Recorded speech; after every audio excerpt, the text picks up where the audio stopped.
Sit down, sit down. Thank you, sir.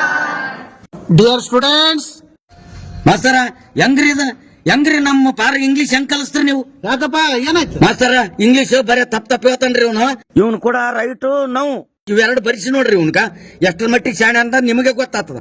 Fashion ನೋಡ್ತೇವೆ ಮನಮಾನಿ ಮಾಡ್ತಾನ ನೋಡ್ರಿ ಇವ್ನು. ಲೇ ಕೃಷ್ಣ, ನಿಮ್ಮಪ್ಪ ಯಾಕೆ ಹೆಂಗಂತಾನಲ್ಲ ಅದು ರೈಟು ನೋ ಬರ್ತ ತೋರ್ಸಲೆ. ಬರಿ ಮಾಸ್ತರ್ ಗೊತ್ತಾಗ್ತದ ಎಷ್ಟರ ಮಟ್ಟಿಗೆ ಶಾಣೆ ಬರೀಯಲ್ಲ. ಕರೆಕ್ಟ್ ಬರ್ದನಲ್ಲ. ಅಲ್ರೇ ಮಾಸ್ತರ ಇವನು ರೈಟ್ ಹೇಳಿದ್ರ ಇಲ್ಲಿಗ ಆರ್ ಬರ್ಬೇಕು ಡಬ್ಲ್ಯೂ ಬರ್ದನ, ಇಲ್ಲಿ ನೋಡಿದ್ರ ನೋ ಬರಿಬೇಕು ಕೆ ಬರ್ದನ. ಇದು ತಪ್ಪಲ್ಲ ಅನ್ರಿ ಯಜಮಾನ, ಇಲ್ಲಿ WK ಸೈಲೆಂಟ್ ಆಗ್ತದಪ್ಪ. ಮಾಸ್ತರ ಸೈಲೆಂಟ್ ಆಗ್ತದ್ರಿ. ಅದ್ ಹೆಂಗ ಸೈಲೆಂಟ್ ಆಗ್ತದ? ತನ್ನ ಇಚ್ಛೆ ಬಂದಂಗ ಸೈಲೆಂಟ್ ಆದ್ರ ಮತ್ತೆ ನಮಗೆ ಹೆಂಗ್ ತಿಳಿಬೇಕು? ನಾವು ಸಾಲಿ ಓದ ಕಲ್ಕೊಂಡು ಹಿಂಗೆ ಸೈಲೆಂಟ್ ಆಗಿ ಗೋಳಾಡಿಸ್ತು. ಈಗ ನನ್ನ ಮಗನಿಗೂ ಹಿಂಗೆ ಗೋಳಾಡಿಸಿದ್ರ ನಾವೇನು ಸಾಲಿ ಓದಮ್ಮ ಏನ್ ಕಟ್ಟೆಕಾಯಮ್ಮ? ಕನ್ನಡದಾಗ ಆಗ್ಲಾರ್ದ ಸೈಲೆಂಟ್ ಇಂಗ್ಲಿಷ್ನಾಗ ಹೆಂಗ್ ಆಗ್ತದ ಅದು? ಅಲ್ಲೋ ಮಾರಾಯ, ಇಂಗ್ಲಿಷ್ ಶಬ್ದಗಳಲ್ಲಿ ಕೆಲವೊಂದು ಸಂದರ್ಭಗಳಲ್ಲಿ ಮೊದಲಕ್ಷರ ಸೈಲೆಂಟ್ ಆಗ್ತದಪ್ಪ. ಅವಾಗಂದ್ರ ಬ್ರಿಟಿಷರ ಆಳಕ್ಕಿತ್ತು, ಹಂಚ್ಕೊಂಡು ಅವಾಗಿನ ಮೊದಲ ಮಂದಿ ಸೈಲೆಂಟ್ ಆಗಿದ್ದಾರು. ಈಗ ಸ್ವತಂತ್ರ ಸಿಕ್ಕದ ನಾವ್ಯಾಕೆ ಹಂಚ್ಕೆಮೋ? ಯಾಕೆ ಸೈಲೆಂಟ್ ಆಗ ಮೇಳ? ಕರೆಕ್ಟ್ ಆಗಿದ್ದು ಮಾರಾಯ, ನಮ್ಗೆ ಯಾಕೆ ತಿಳಿತಿತ್ತು?